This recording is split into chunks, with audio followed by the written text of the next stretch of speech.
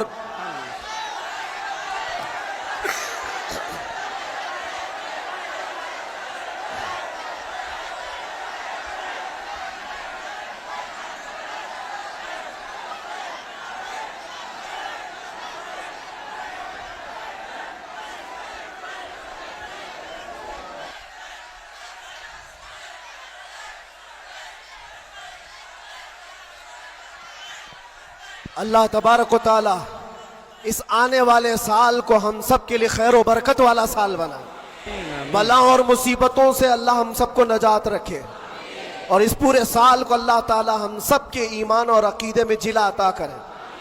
بات وہی میں دوہرا کر ختم کرتا ہوں میرے عزیزوں.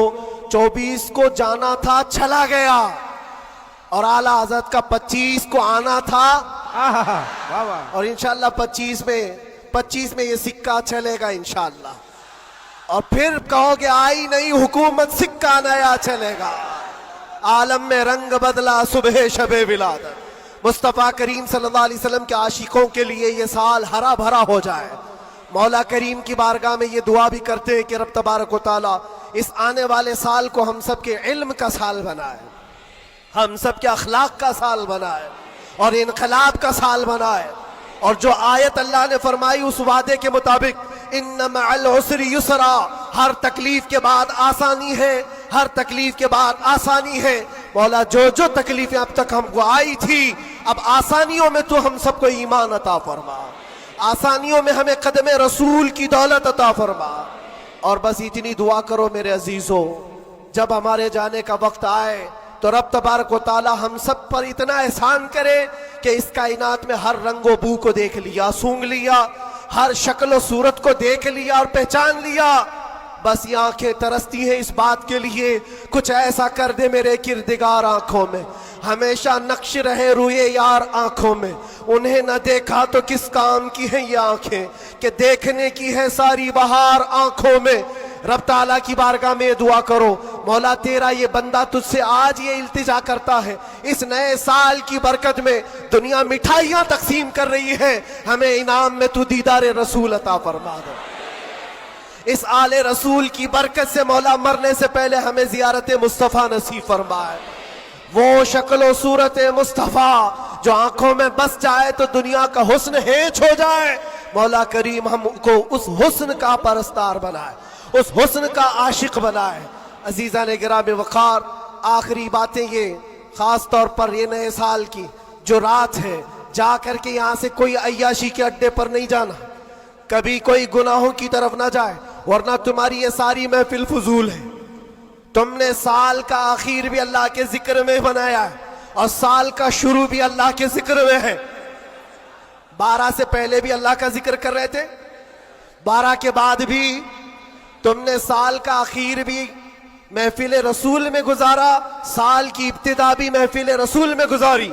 اور ہو سکے تو کل روزہ رکھ لینا, جس کو طاقت ہو رکھ لینا, نفل ہے, تاکہ سال کی ابتدا اللہ کے اس روزے سے ہو اور اللہ کریم اس روزے کی برکت سے ہم سب کا پورا سال اچھا کرے.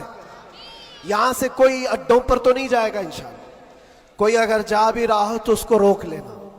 آج کی رات دنیا عیاشیوں کے اڈے سجائی ہے, رات بھر یہاں پر شراب عام ہو چکی ہوگی, زنا اور کلب اور بار سب سج گئے ہوں گے, لیکن کیا یہ تمہارے لیے اللہ کا احسان اور انعام نہیں ہے کہ ان کروڑوں میں سے اللہ نے اٹھا کر تمہیں اپنے گھر میں بٹھایا.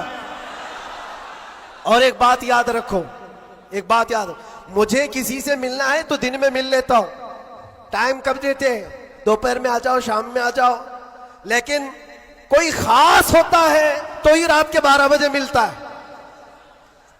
بہت رات میں خاص لوگوں سے ہی ملنے کا موقع نکالا جاتا ہے, ورنہ تو سب کو ٹرکا دیا جاتا ہے.